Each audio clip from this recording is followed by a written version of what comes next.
والوں ہی کو نہیں، اس دنیا کے رہنے والوں کو بھی ہے۔ اس دنیا کے پیدا ہونے سے پہلے اللہ تبارک و تعالیٰ نے حضور انور صلی اللہ تعالیٰ علیہ وآلہ وسلم کو شفیع اور شافع بنا دیا، سفارش کرنے والا بنایا۔ اوتیت الشفاعۃ، میں شفاعت کا منصب دیا جا چکا، مجھے شفاعت مل گئی، میں شفیع بن گیا۔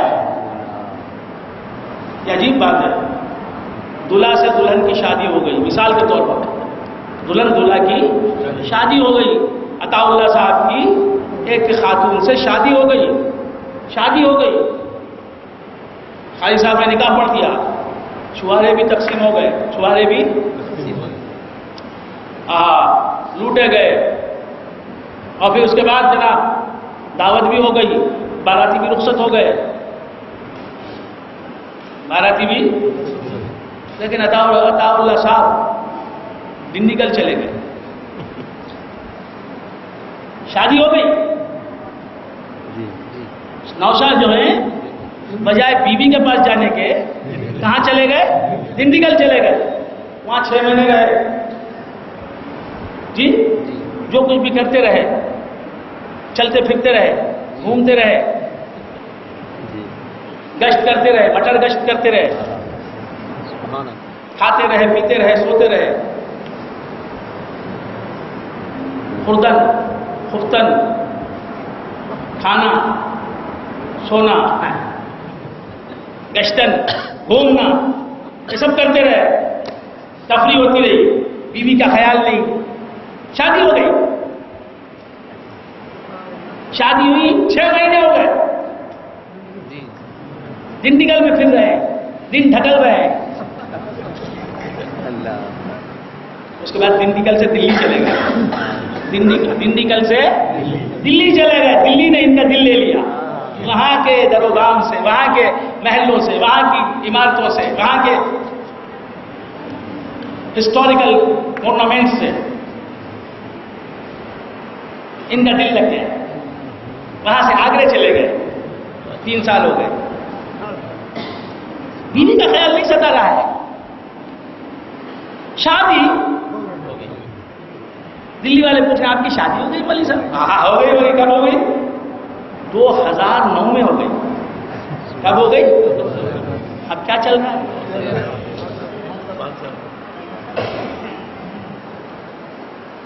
دلی سے آگرے چلے گئے، آگرے سے پھر بنارس چلے گئے، بنارس سے کانپور آئے، کانپور سے مظفر آباد چلے گئے، پھر اس کے بعد پاکستان چلے گئے، لاہور چلے گئے، لاہور سے کراچی میں ہیں، 10 سال ہو گئے، بیوی مدراس میں دم توڑ رہی ہے،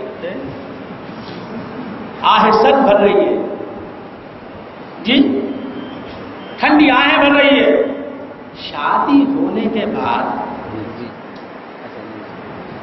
جس مقصد کے لیے شادی ہوتی ہے، آدمی اس مقصد کو حاصل کرتا ہے کہ نہیں کرتا؟ اپنی بیوی کو دیکھتا ہے کہ نہیں دیکھتا؟ اپنی بیوی سے گفتگو کرتا ہے کہ نہیں کرتا؟ اپنی بیوی سے ملتا ہے کہ نہیں ملتا؟ اپنی بیوی کے ساتھ شب و روز گزارتا ہے کہ نہیں گزارتا؟ تو شادی کیا جس لیے وہ مقصد حاصل کرتا ہے نا؟ نہیں، بیوی سے شادی ہو گئی، کھانا کھا لیا، فوراً فلائٹ سے ڈنڈیگل چلے گئے، ڈنڈیگل سے کہاں چلے گئے؟ حیدرآباد چلے گئے، حیدرآباد سے کہاں چلے گئے؟ بنگلور چلے گئے، بنگلور سے کہاں چلے گئے؟ سری لنکا چلے گئے، سری لنکا سے کہاں چلے گئے؟ ملیشیا چلے گئے، ملیشیا سے کہاں چلے گئے؟ بینکاک چلے گئے، گھوم رہے ہیں حضرت۔ شادی کیوں کی؟ گھومنا ہی تھا۔ نکاح کیوں کیا؟ نکاح کرنے کے بعد گھومتا نہیں آدمی، جس سے نکاح کیا اس کے جلوے دیکھتا ہے، اس کے سامنے یہ ہوتا ہے، اس کے سامنے وہ ہوتی ہے، بات سمجھ میں آ رہی؟ تو نکاح جس مقصد کے لیے کیا نا؟ راسخ شاہ صاحب میرے گھر صبح میں آئے، 7 بجے کا وقت تھا، ناشتہ رکھا صاحب نے، راسخ شاہ صاحب ناشتہ کر لے، مناتا رہا، انہوں نے ناشتہ نہیں کیا، میں نے ناشتہ کر لیا، انہوں نے ناشتہ نہیں کیا، 10 بج گئے، سامنے ناشتہ رکھا، میں نے دے دیا، بار بار کہہ رہا ہوں ناشتہ کر لیجئے، بریک فاسٹ کر لیجئے، ناشتہ نہیں، کتابیں دیکھ رہے ہیں، آپ سمجھ رہے ہیں؟ کچھ لکھ رہے ہیں، دوستوں سے باتیں کر رہے ہیں۔ ارے بھائی، ناشتہ جس مقصد کے لیے آپ کو دیا تھا وہ مقصد کیا تھا؟ ناشتہ جو رکھا ہوا ہے اسے پروئے حلق کرنا، کھانا ہے نا. شفاعت دے دی گئی حضور کو. اوتیت الشفاعت، تو حضور کیا کرنا؟ شفاعت کرنا. کہاں شفاعت کرنا؟ اگر آخرت کے لیے شفاعت ہے تو سعوت الشفاعت کہنا.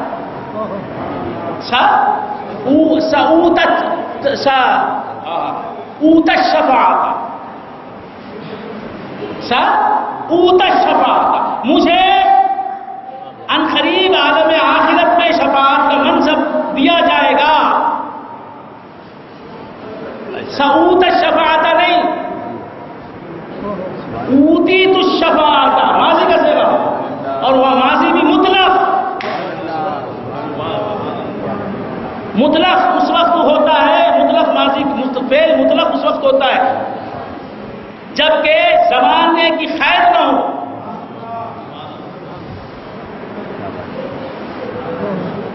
آپ سمجھ رہے ہیں؟ اوتیت الشفاعت.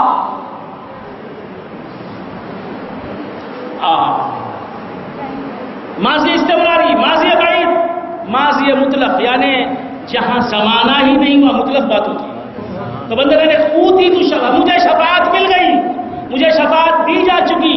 جب مل گئی تو شفاعت کرنے کا حق آپ نے استعمال کیوں نہیں کیا؟ مظہر حسین صاحب نے کار خرید لی، چاہتے تھے 30 لاکھ کی کار خرید لی، خرید کے شو روم میں چھوڑ کے آ گئے.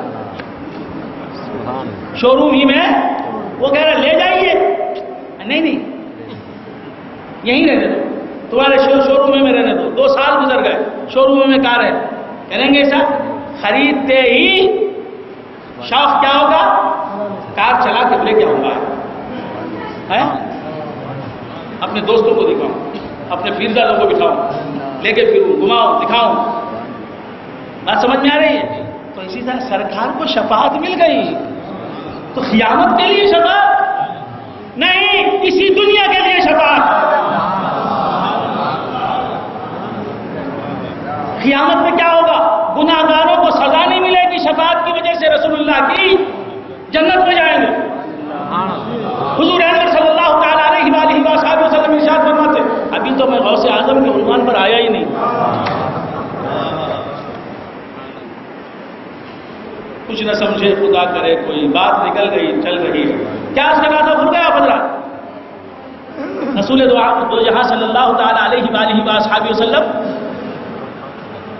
حضور اکرم صلی اللہ علیہ وآلہ وصحبہ وسلم کا ارشاد ہے، آپ کا بیان ہے، آپ کا فرمان عالی شان ہے، آپ کا فرمان واجب الاذعان ہے کہ شفاعتی للحالکین من امتی.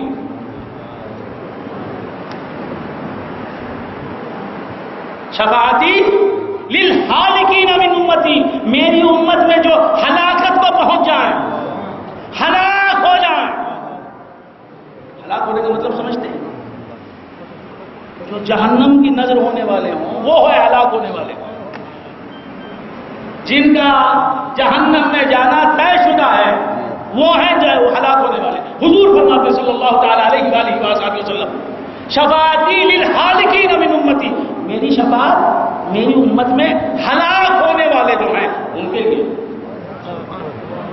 شفاعتی للحالکین من امتی. اب اہل تصوف آئے، انہوں نے کچھ اور معنی بتایا. شفاعتی للحالکین من امتی، شفاعتی للحالکین میں ایک ظاہری معنی ہے حضور کی اس حدیث کا. شفاعتی میری شفاعت للحالکین من امتی، میری امت میں جو جہنم میں جانے والے ہیں، جو جہنم میں جانے والے ثابت ہو گئے ان کے لیے میری شفاعت. جن کے لیے جہنم طے ہو گئی میں آگے بڑھ کے کہوں گا ان کے پاس کچھ بھی نہیں، میں تو ہوں. ان کے پاس کچھ نہیں مولا، میں تو ہوں. عمل صالح تو ان کے پاس نہیں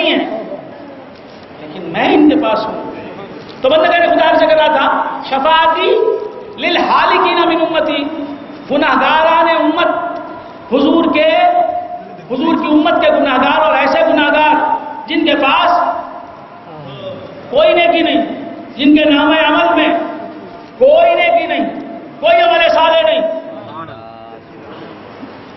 ہے تو گناہ ہی گناہ، ہے تو معاصی ہی معاصی، ہے تو کبائر ہی کبائر ہے۔ ان گناہگاروں کے لیے حضور فرماتے ہیں ایسے ہلاک ہونے والوں کے لیے میری شفاعت۔ سبحان اللہ۔ ارباب تصوف کیا کہتے ہیں اس حدیث کا مطلب؟ شفاعتی للحالکین من امتی، شفاعتی للحالکین من امتی، میری امت میرے ہلاک ہو، میری شفاعت میری امت کے ہلاک ہونے والوں کے لیے ہے۔ ہلاک کون ہوتا ہے معلوم ہے؟ ایک گناہگار اپنے گناہگاریوں کی وجہ سے ہلاک ہوتا ہے، ایک نیکوکار اپنی نیکوکاریوں کی وجہ سے ہلاک ہوتا ہے۔ سبحان اللہ۔ ہلاک دونوں ہوتے ہیں۔ گناہ اتنے بڑھ جائیں کیا وہ نیکیوں کا راستہ بند ہو جائے۔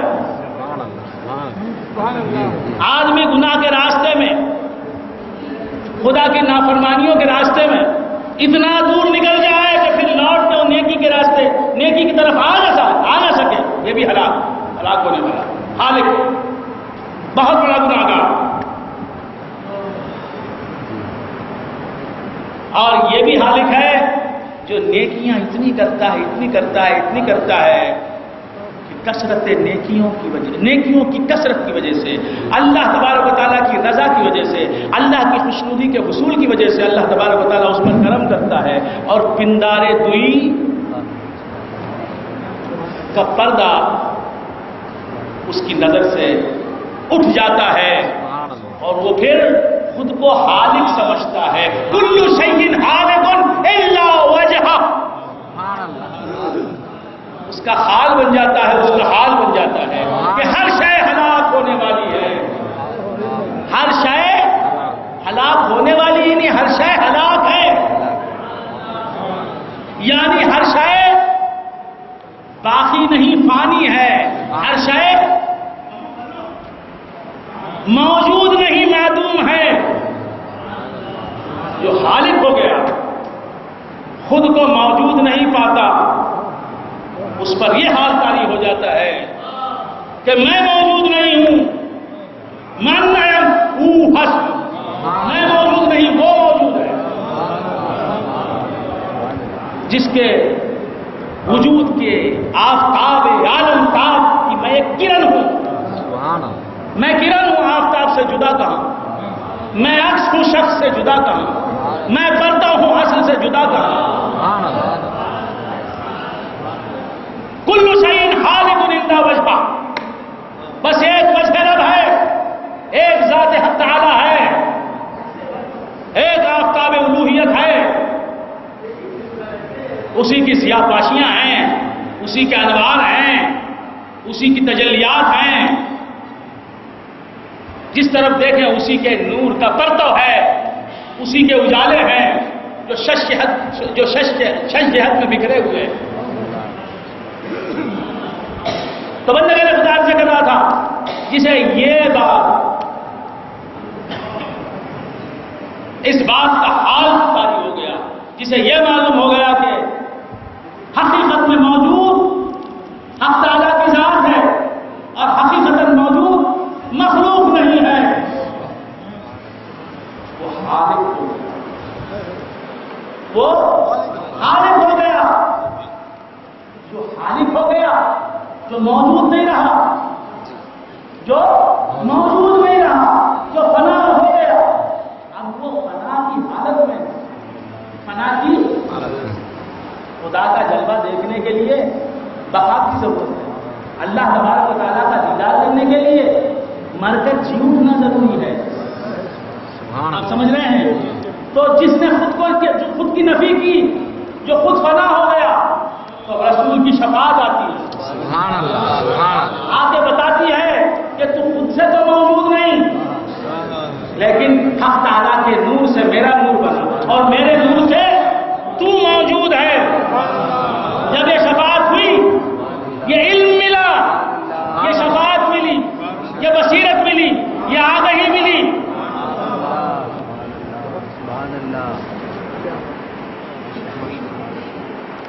تو سب سے پہلے شفیع نظر آیا، سبحان اللہ، شفاعت کرنے والا نظر آیا، اور جسے شفیع نظر آیا وہ ایسا شفیع ہے، وہ ایسا شفیع ہے کہ جو شفاعت قبول کرنے والے سے ملا کے رہتا ہے۔ تو جب رسول اللہ کا جلوہ نظر آ گیا تو ناممکن ہے کہ کسی کو رسول اللہ صلی اللہ علیہ وآلہ وآلہ وسلم کا جلوہ نظر آ جائے۔ حضور کا دیدار دیکھنے والا کبھی خدا کے دیدار سے محروم نہیں رہتا۔ رسول اللہ صلی اللہ علیہ وآلہ وآلہ وسلم بخاری شریف کی حدیث میں ارشاد فرماتے ہیں کہ من رآنی فقد رأى الحق، جس نے مجھے دیکھا اس نے حق کو دیکھا۔ تو جسے دیدار حق ملا وہ رسول اللہ کی شفاعت کے صلے کے طور پر ملا، رسول اللہ کی شفاعت کے نتیجے کے طور پر ملا، رسول اللہ صلی اللہ علیہ وسلم کی شفاعت کے صدقے میں ملا۔ بات بڑی گہری ہو گئی، بات تو بندگان خدا، اللہ تبارک و تعالیٰ کا دیدار ملتا ہے، اللہ تبارک و تعالیٰ کا قرب ملتا ہے، اللہ تبارک و تعالیٰ کا وصل ملتا ہے، اللہ تبارک و تعالیٰ کی یافت ہوتی ہے، اللہ تبارک و تعالیٰ کا شہود حاصل ہوتا ہے۔ تو کس کے صدقے میں؟ رسول اللہ کی یافت کے صدقے میں، رسول اللہ کے شہود کے صدقے میں، رسول اللہ کا عرفان ملتا ہے، معرفت ملتی ہے، تو رسول اللہ کا عرفان اور معرفت کے صدقے میں یہ رسول اللہ کی معرفت، رسول اللہ کا عرفان، رسول اللہ کا قرب، رسول اللہ کا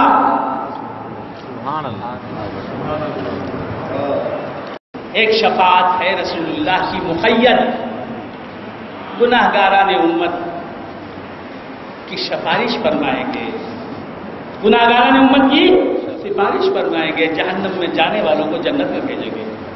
رسول اللہ کی شفاعت کا کرشمہ ہوگا۔ یہ شفاعت مقیدہ، یہ شفاعت مقیدہ ہے۔ یہ شفاعت اگر دیکھنا ہے تو عالم آخرت میں دیکھنا، یہ شفاعت اگر دیکھنا ہے تو آخرت میں دیکھنا۔ فقط اتنا سبب ہے انعقاد روز محشر کا، فقط اتنا سبب ہے انعقاد روز محشر کا، تمہاری شان محبوبی دکھائی جانے والی ہے۔ اللہ کو معلوم تھا کس گناہگار کے ساتھ کیا سلوک کرنا ہے، کون جنت میں جانے والا ہے طے ہے، کون جہنم میں جانے والا ہے طے ہے۔ خزائے مبرم میں جو جہنم میں جانے والا ہے وہ جہنم میں جا کے رہے گا، خزائے مبرم میں جس کی جنت میں جانا ہے وہ جنت میں جا کے رہے گا، سب طے ہے۔ جہنمی کون ہے، جنتی کون ہے، سب لکھ دیا جا چکا ہے۔ جب القلم بما ہوا قائم، پھر رسول اللہ صلی اللہ تعالی علیہ وآلہ وسلم کی شفاعت، جنت میں بھیجنے والوں کو جنت میں بھیجا جائے گا، جو اللہ کے علم میں جنت میں جانے والے ہیں، جنت جن کا مقدر ہو چکی ہے وہ جنت میں جانے والے، جہنم جن کا مقدر ہو چکا ہے وہ جہنم میں جانے والے۔ بندگان خدا، پھر یہ محشر کی تیاری کیوں کہ مر کے جی اٹھیں گے لوگ، قبروں سے نکلیں گے، میدان محشر، شام میں میدان محشر ہوگا، اس میدان میں سب قائم ہوں گے، سب لوگ کھڑے ہوں گے اور سورج سوا نیزے پر آ جائے گا، زمین تانبے کی ہو جائے گی۔ میدان محشر، جنتیوں کو جنت میں بھیج دینا، دوزخیوں کو اللہ کے علم میں جسے دوزخ میں بھیجنا ہے بھیج دینا، جنت میں جسے بھیجنا ہے بھیج دینا۔ یہ محشر کی تیاری کیوں، محشر کیوں، حشر کا میدان کیوں، آپ سمجھ رہے ہیں؟ اور سرکار دو عالم صلی اللہ تعالی علیہ وآلہ وسلم نظام کیسے؟ سورج سوا نیزے پر آ گیا، گرمی کا کیا عالم ہوگا؟ اب سورج 4000 سال کی مسافت پر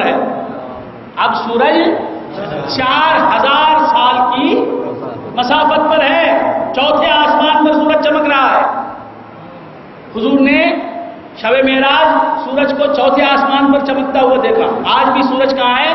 چوتھے آسمان پر چمک رہا ہے. اتنی دور سے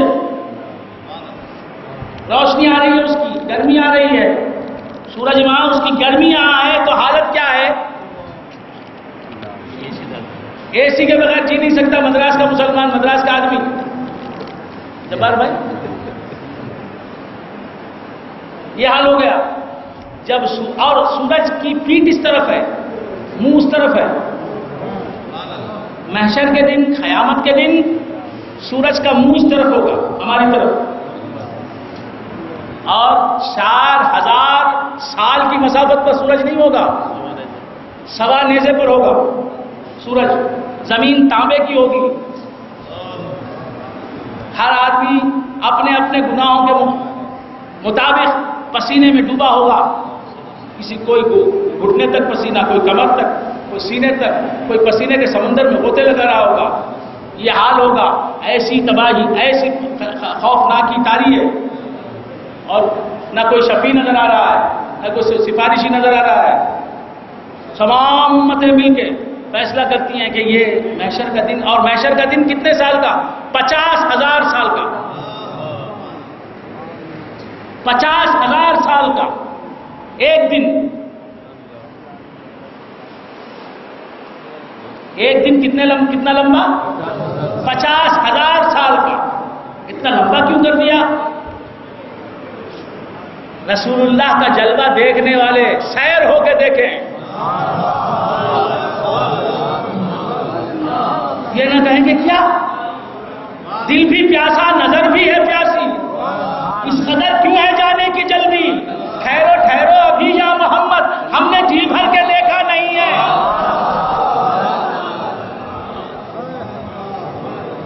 زندگی بھر کے پیاسے دیدار کے یہاں ہیں،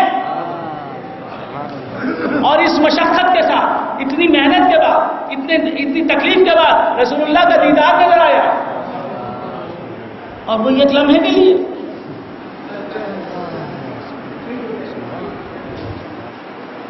اللہ نے فرمایا کہ دیکھنے والوں دیکھو، رسول اللہ کا دیدار میں مختصر سی زندگی میں تمہیں نہیں کراؤں گا. 60 سال کی زندگی، 65 سال، 65 سال کی زندگی، 70 سال کی زندگی نہیں، ختم ہونے والی نہیں. 50,000 سال کا طویل دن.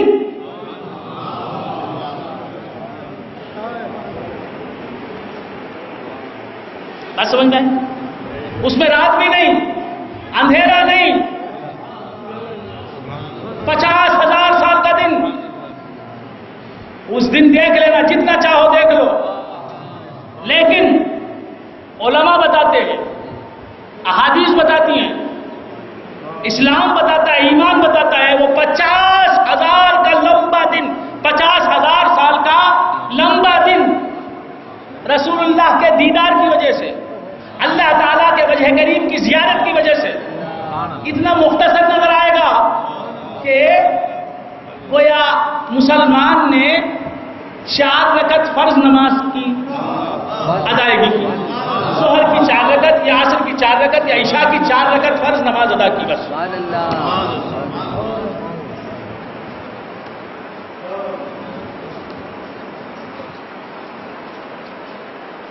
مہینے وصل کے گھڑیوں کی مانند اڑتے جاتے ہیں، مگر گھڑیاں جدائی کی گزرتی ہیں مہینوں میں. تو 50,000 سال کا لمبا دن 5 منٹ کی طرح گزر جائے گا.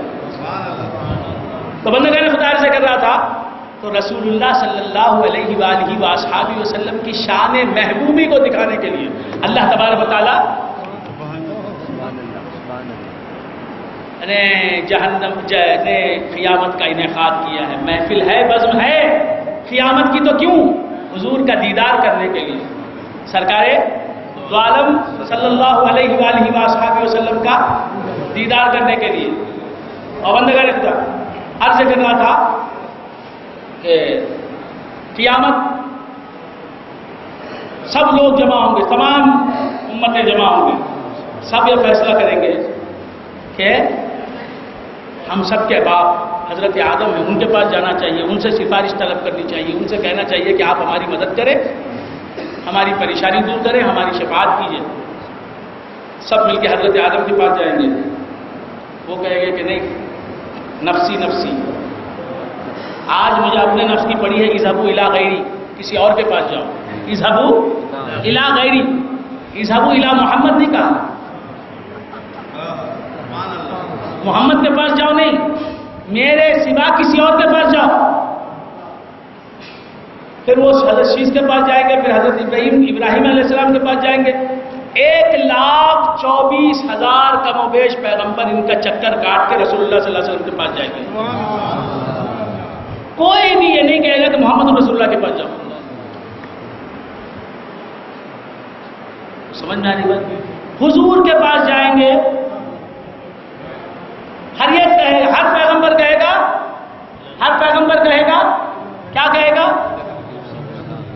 میں شفاعت کرنے والا نہیں، کسی اور کے پاس جاؤ، کسی دوسرے کے پاس جاؤ، کسی اذهبوا الی غیری،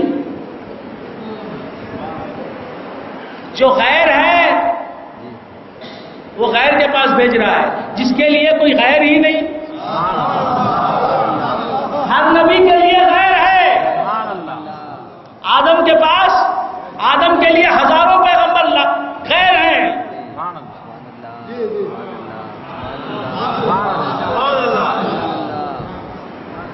سرکار دو عالم صلی اللہ تعالی علیہ وآلہ وآصحابہ وسلم کی شان دکھانے کے لیے تمام انبیاء کا چکر لگوایا، حضرت آدم سے لے کے حضرت عیسیٰ تک کسی نے شفاعت نہیں کی۔ جب یہ شفاعت نہیں کرنے والے،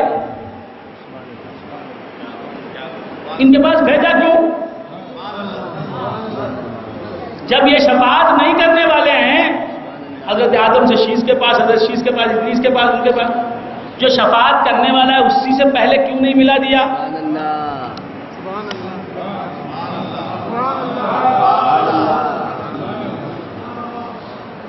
تم نے جانا نہیں کہ محمد الرسول اللہ کی تفصیل کتنی ہے۔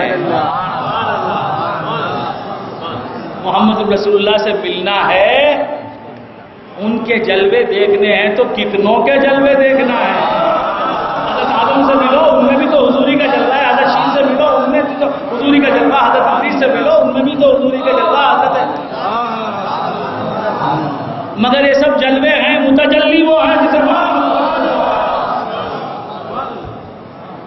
آپ سمجھ گئے؟ ماشاءاللہ بڑی بڑی باتوں پر آپ داد بھی دے رہے ہیں، اب وہ کمزوری بھی نہیں رہی۔ خدا سرکار دو عالم صلی اللہ تعالیٰ علیہ وسلم جب حضور کے پاس پہنچیں گے تو حضور فرمائیں گے، کہاں تھے تم؟ میں تو صبح سے اب تک تمہارے انتظار میں ہوں۔ انا رہا، ہاں میں اس کے لیے ہوں، میں اس کے لیے ہوں۔ مطلب کیا وہ سب اس کے لیے نہیں تھے؟ پھر یہ چکر کیوں کاٹا؟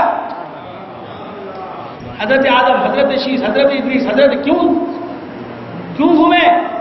یہ رسول وسیلہ تو حضور تھے، شفاعت کرنے والے حضور تھے رسول، لیکن یہ تمام حضور تک پہنچانے کے وسیلے تھے، یہ بیکار نہیں تھے۔ حضور ہی شفاعت کرنے والے، یہ تو جاؤ جاؤ بول رہے تھے، لیکن ان کے صدقے میں مصطفیٰ ملتے ہیں، وہ وسیلہ عظمیٰ ملتا ہے تو ان وسائل کی وجہ سے ملتا، تو ان سے ملنا بیکار نہیں ہوا۔ بس سمجھ میں آ رہی ہے؟ رسول اللہ ملتے ہیں تو انبیاء علیہ السلام کے ملنے کے بعد ملتے ہیں۔ تو خیر بندگان خدا عرض کر رہا تھا کہ سرکار دو اس طرف مجھے جانا نہیں۔ حضور انور صلی اللہ تعالیٰ علیہ وآلہ وآصحابہ وسلم نے ارشاد فرمایا کہ شفاعتی لاہل الکبائر من امتی، میری شفاعت میری امت کے اہل کبائر کے لیے، بڑے بڑے گناہ کرنے والوں کے لیے، میری امت کے بڑے بڑے گناہ کرنے والوں کے لیے، میری امت کے اہل کبائر، گناہ کبیرہ کرنے والے، وہ بھی ایک گناہ کبیرہ نہیں، لِأَهْلِ الْكَبِيرَةِ مِنْ أُمَّتِي نہیں، ایک گناہ کیا زندگی میں کبیرہ، اس کے لیے لِأَهْلِ الْكَبَائِرِ، میری امت کے کبیرہ گناہ زندگی بھر جو کرتے رہے، ان کے لیے میری شفاعت، میری سفارش ہے۔ تو بندگان خدا، یہ شفاعت شفاعت مقیدہ ہے جو آخرت میں ہوگی، حضور کی ایک شفاعت مطلق ہے۔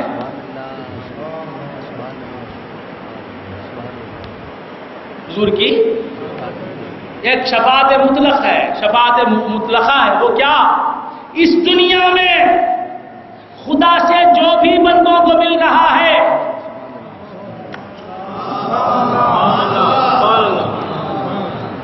جس کے پاس نیکی نہیں ہوتی، بہت غور بندگان خدا عرض کر رہا تھا، سرکار دو عالم صلی اللہ علیہ وآلہ وآلہ وسلم، دیکھیے جن کے پاس نیکیاں نہیں ہوں گی، قیامت میں وہ حضور کی شفاعت سے بخشے جائیں گے۔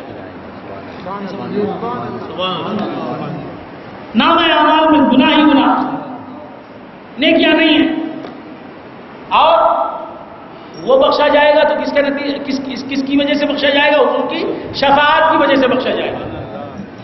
تو معلوم یہ ہوا کہ اللہ کی رحمتیں آخرت میں ملتی ہیں، اور اللہ کے عذاب سے انسان نجات پاتا ہے، تو کس کی وجہ سے؟ نیکیوں کی وجہ سے۔ اور جس کے پاس نیکیاں نہیں ہوتی، حضور کی شفاعت۔ اب اس دنیا میں آپ کو وجود ملا ہے، آپ کو ایگزسٹنس ملا ہے، ہستی ملی ہے، یہ راحت ہے یا نہیں؟ یہ اللہ کی نعمت ہے یا نہیں؟ یہ ملی ہے، کس نیکی کی وجہ سے ملی؟ آپ سمجھ رہے ہیں؟ دیکھیے، نیکی کریں گے آپ وجود ملنے کے بعد۔ آدمی نماز پڑھے گا، روزہ رکھے گا، زکات دے گا، حج کرے گا، وجود ملنے کے بعد، حیات ملنے کے بعد، علم ملنے کے بعد، ارادہ ملنے کے بعد، قدرت ملنے کے بعد، سماعت و بصارت و کلام ملنے کے بعد، قوت و طاقت ملنے کے بعد، اللہ تبارک و تعالیٰ کی توفیق ملنے کے بعد، اور یہ سب چیزیں وجود، حیات، علم، ارادہ، قدرت، سماعت، بصارت، کلام، قوت و طاقت، توفیق عمل صالح، یہ کب ملیں گی؟ نیکیاں تو وجود اور حیات کے بعد کریں گے، آپ قوت کے بعد کریں گے، مگر وجود، حیات اور قوت اور طاقت یہ سب کیسے ملے گی؟ ابھی تو آپ نے نیکی نہیں کی، نیکی کرنے کے لیے آپ کو وجود چاہیے، حیات چاہیے، علم چاہیے، ارادہ چاہیے۔ تو کسی نیکوکار کی نیکیاں چاہیے، اس کے پاس اتنا نیکیوں کا ذخیرہ ہو کہ وہ کہے اس کے پاس کچھ نہیں، لیکن مولا اسے حیات دے دے، اسے وجود دے دے، اسے انا دے دے، اسے بصارت دے دے، سماعت دے دے، قوت دے دے، طاقت دے دے، توفیق عمل صالح دے دے، صحت دے دے۔ اس کے پاس تو نیکی نہیں، میرے پاس تو نیکی نہیں۔ کائنات کو بنانے سے پہلے رسول اللہ کے نور کو بنایا، اور وہ نور کیا کرتا رہا؟ اب نیکی کے سوا کرتا کیا؟ اس کے سامنے تو صرف ایک ہی ٹارگٹ تھا، اس کا تو بس ایک ہی ہدف تھا، اس کا معبود۔ یہ پیدا ہی ہوا عبادت کے لیے۔ جب نور پیدا ہوا مصطفیٰ کا، تو سجدے میں گیا، اللہ نے آواز دی، ارفع راسک، اے مصطفیٰ سر اٹھاؤ۔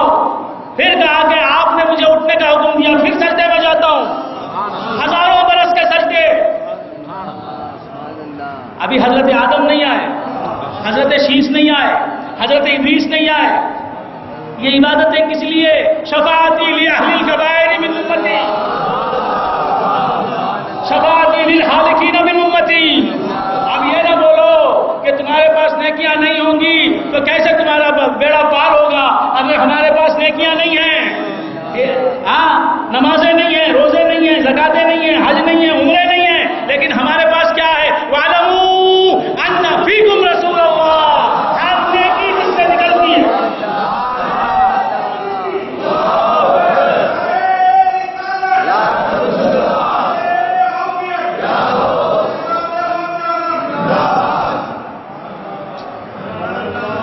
ہر نیکی جس سے نکلتی ہے وہ ہم میں ہے۔